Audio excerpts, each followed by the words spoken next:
Halo guys, di video kali ini Mimin akan membahas tentang Aula Jiwa mengirim 12 Daozun untuk membantai pavilion bintang jatuh dan menggagalkan kebangkitan Yao Chen.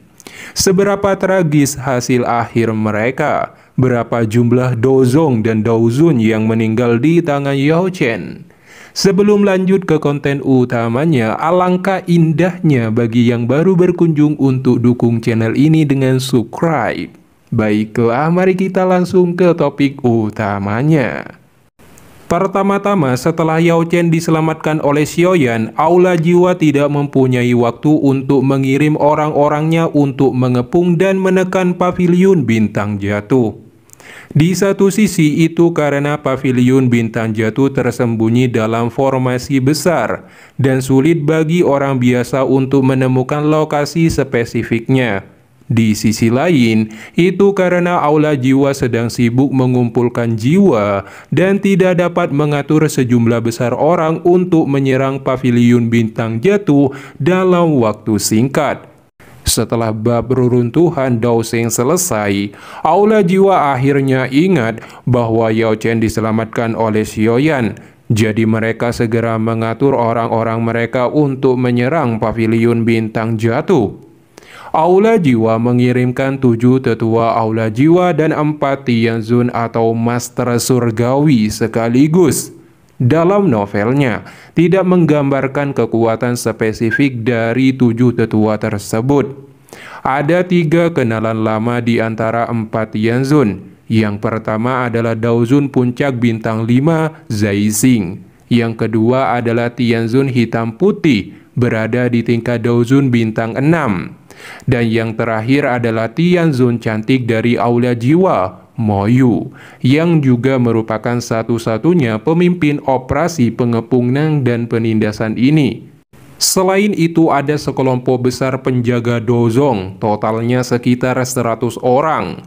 Sebelum operasi pengepungan dan penindasan dimulai, Aula Jiwa mengalami reorganisasi singkat.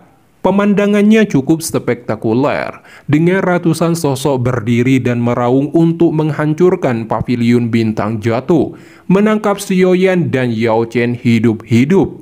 Di pavilion bintang jatuh, Xiaoyan masih berusaha keras untuk menghidupkan kembali Yao Chen dengan kerangka Daozeng. Xiaoyan tahu betul dalam benaknya bahwa Aula Jiwa bisa menyerang kapan saja. Jadi tugas yang paling mendesak adalah membangkitkan gurunya dengan cepat dan bersiap untuk pertempuran sesegera mungkin. Tanpa diduga, kecepatan Aula Jiwa jauh melampaui harapan, dan mereka menyerang sebelum Yao Chen dibangkitkan. Melihat pasukan Aula Jiwa di seberang formasi pelindung, Feng Xian melihat Tianzun Hitam Putih sekilas. Kemudian dia menggelengkan kepalanya dan mendesah pelan. Aula Jiwa benar-benar mengirimkan 3 Tianzun yang kuat. Tampaknya mereka berencana untuk menghancurkan pavilion bintang jatuh. Formasi pelindung pavilion saja tidak dapat menghentikan 3 Tianzun. Tianzun Hitam Putih dan Zaixing menyerang pada saat yang sama. 3 tangan berdarah yang mengerikan jatuh dari langit dan menghantam formasi. Dan perisai cahaya tak terlihat dari formasi pelindung pavilion langsung hancur.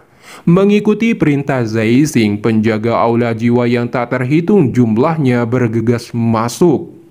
Xiaoyan segera melepaskan boneka iblis surgawi untuk berhadapan dengan Tianzun. Setelah pelatihan terakhir di reruntuhan Daozeng, kekuatan boneka setan langit sebanding dengan Daozun bintang 4.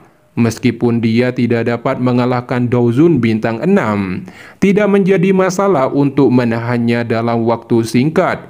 Qingling melangkah maju untuk menghadapi Tianzun bintang 6. Pada saat ini, kekuatan Qingling telah stabil di Daozun bintang 1. Dengan tambahan kekuatan ular langit kuno dan 2 boneka Daozun di tangannya, Qingling juga dapat menahan Daozun bintang 6 untuk sementara waktu. Xiaoyan tetap memilih melawan Zaixing karena dia sangat membencinya dan sejak awal sudah melontarkan pernyataan kasar bahwa kali ini dia akan membunuh Xiaoyan dengan tangannya sendiri. Masih ada 7 Daozun yang tersisa di Aula Jiwa, dan mereka terutama bertanggung jawab untuk berhadapan dengan dokter peri kecil Tian Hou dan Feng Xian. Secara relatif, pertempuran di pihak Xiaoyan adalah yang paling sengit. Untuk menghadapi Zai Xing, Xiaoyan langsung mengaktifkan 3 perubahan api langit misterius, lalu menaikkan level Daoqinya ke Daozun bintang 4. Ketika Zai Xing melihat bahwa situasinya tidak berjalan baik, dia segera menggunakan kartu truf terkuatnya, Pisau Pemecah Bintang, yang merupakan keterampilan bertarung tingkat atas di tingkat bumi.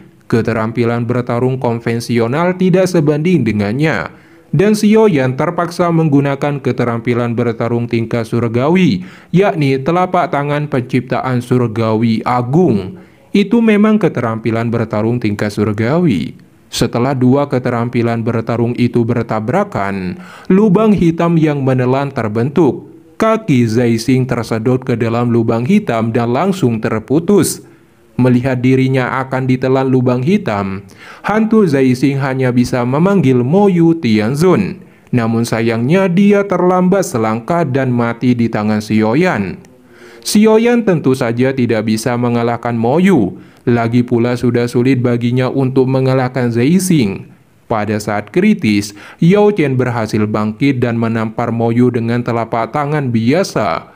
Kemudian dia menampar Tianzun hitam putih dengan punggung tangannya, dan 2 Daozun bintang 6 itu jatuh ke tanah seperti batu yang jatuh. Yao Chen masih tidak berhenti, lalu dia menampar pasukan Aula Jiwa. 7 tetua Aula Jiwa dibunuh seketika oleh Yao Chen sebelum mereka sempat beraksi. Adapun para penjaga Dozong itu, pada akhirnya mereka semua dipukuli sampai mati. Tidak ada satupun yang selamat, karena kekuatan Yao Chen telah mencapai ranah Bang Seng setelah kebangkitannya. Tidak ada gunanya bahkan jika Mo Yu memanggil Tianzun ke-8 untuk meminta bantuan. Pada akhirnya, mereka semua terluka parah oleh Yao Chen.